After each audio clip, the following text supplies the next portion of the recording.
நடைபயணத்தினுடைய முக்கிய நோக்கமே இந்த கொடுங்கோல் திமுக ஆட்சியை அகற்ற வேண்டும், வீட்டுக்கு அனுப்ப வேண்டும் என்ற நோக்கம். உறுதியாக நடக்கும். இந்த ஊழல் ஆட்சி, திமுக ஆட்சி இந்திய வரலாற்றிலே மிக மோசமான முதலமைச்சர் யார் என்று அதை மு.க. ஸ்டாலின். விடுதலை அடைந்து நமக்கு 78 ஆண்டுகள் ஆகின்றன. இந்த 78 ஆண்டுகளில் தமிழ்நாட்டிலே மிக மோசமான ஆட்சி, மிக மோசமான முதலமைச்சர் யார் என்று சொன்னால் மு.க. ஸ்டாலின் அவர்கள் என்று சொல்வார். கடந்த சட்டமன்ற தேர்தலில் சேலம் மாவட்டத்தில் 11 சட்டமன்ற தொகுதியில் திமுக 10 தொகுதிகளில் தோல்வி அடைந்தது. 11 தொகுதியில 10 தொகுதியில் திமுக தோல்வி அடைந்தது. இந்த தேர்தலில் 11 தொகுதியிலும் திமுக டெபாசிட்டை இழக்க வேண்டும். நடக்குமா? நிச்சயமா நடக்கும். நிச்சயமாக இருக்கின்றார்கள், கொந்தளிப்பாக இருக்கின்றார்கள். நான் ஒவ்வொரு தொகுதியும் ஒவ்வொரு பகுதிக்கும் நான் போறப்போ மக்களை நேரடியாக சந்திக்கிற நேரத்தில் அவங்க கேட்கிற கேள்வி, நான் கேட்கிற கேள்வி, திமுக நல்ல ஆட்சி செய்யறாங்களான்னு கேட்டா ஐயோ இல்லவே இல்லைங்க, அவங்க திமுக போகணும். திமுக மீது மிகுந்த கோபத்தில், ஆத்திரத்தில் இருக்கின்ற, அதிக அளவில் இருக்கின்ற யார் தெரியுமா? விவசாய பெருமக்கள்.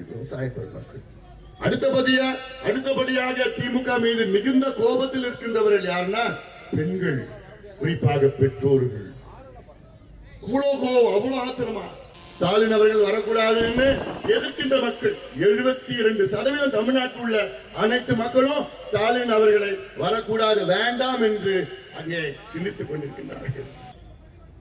505 வாக்குறுதிகளில் வெறும் 66 தான் நிறைவேற்றிருக்கின்றார்கள் முழுமையாக. 66னா எத்தனை விழுக்காடுனா 13 விழுக்காடு. இப்போ ஒரு எக்ஸாம்ல பாஸ் மார்க் எவ்வளவு?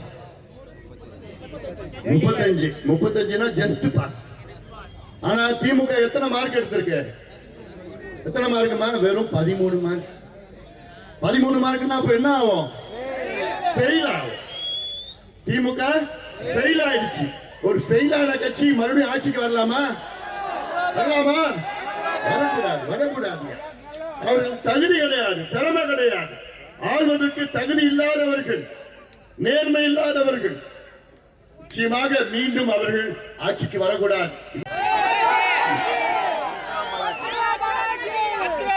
அவர் தியாகின்னு யார் சொல்றா தெரியுமா?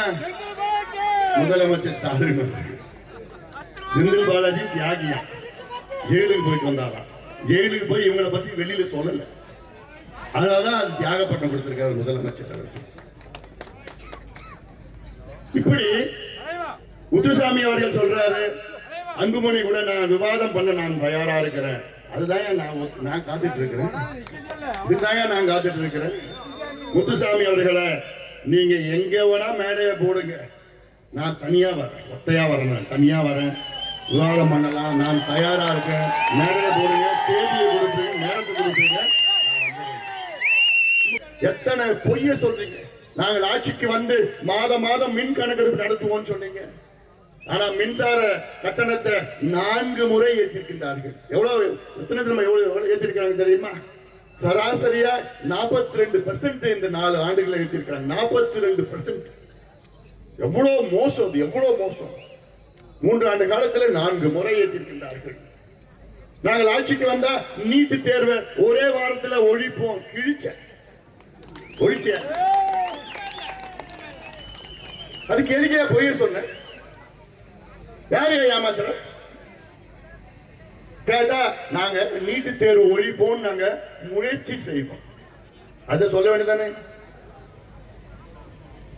அப்பாவும் பிள்ளைய 2 பேரும் சேர்ந்து தெருத்துறா ஒரே வாரத்தில் நீட்டு. உங்களுக்கு கை நீட்ட தான் தெரியும், தவிர நீட்டை ஒழிக்க தெரியாது. இவர்தான் பெரிய வியாபாரி.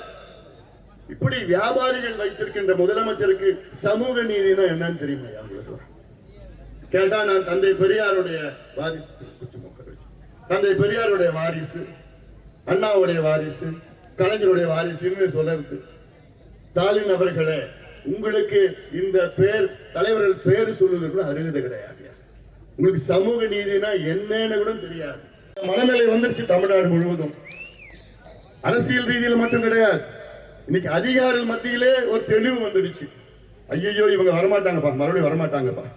எல்லா அதிகாரிகளும் இன்னைக்கு ஒரு முடிவு செஞ்சுட்டாங்க, இவங்க வரப்போறது இல்லை, மறுபடியும் வரப்போறது கிடையாதுன்னு ஒரு முடிவு எடுத்துட்டு இப்ப அதிகாரிகள் திமுக அரசை எதிர்க்க ஆரம்பிச்சுட்டாங்க. ஏன்னா அதிகாரிகளுக்கு இவங்க செஞ்ச பெரிய துரோகம் இருக்கு. அரசு ஊழியர்களுக்கும் ஆசிரியர்களுக்கும் அரசு ஊழியர்களுக்கும் எவ்வளவு பெரிய துரோகம். நாங்கள் ஆட்சிக்கு வந்தால் பழைய ஓய்வூதியத்தை நாங்கள் கொண்டு வருவோம் என்று எவ்வளவு பெரிய பொய்யை சொன்னார் ஸ்டாலின் அவர்கள். எவ்வளவு பெரிய பொய் அது. இந்தியாவில் 7 மாநிலங்கள்ல பழைய ஓய்வூதியத்தை கொடுத்திருக்கிறார்கள். ஆனால் தமிழ்நாட்டுக்கு கொடுக்க முடியாத இந்த ஸ்டாலின் அவர்களை அரசு ஊழியர்கள், ஆசிரியர்களும், போக்குவரத்து தொழிலாளர்களும் நிச்சயமாக கடுமையாக எதிர்ப்பார்கள். வர தேர்தலில் வாக்களிக்க கூடாது. வன்னியர்களுக்கு எதிரானது திமுக, வன்னியருடைய விரோதி, எதிரி. இதை நீங்கள் மறக்க கூடாது. நம்ம என்ன கேட்டோம்?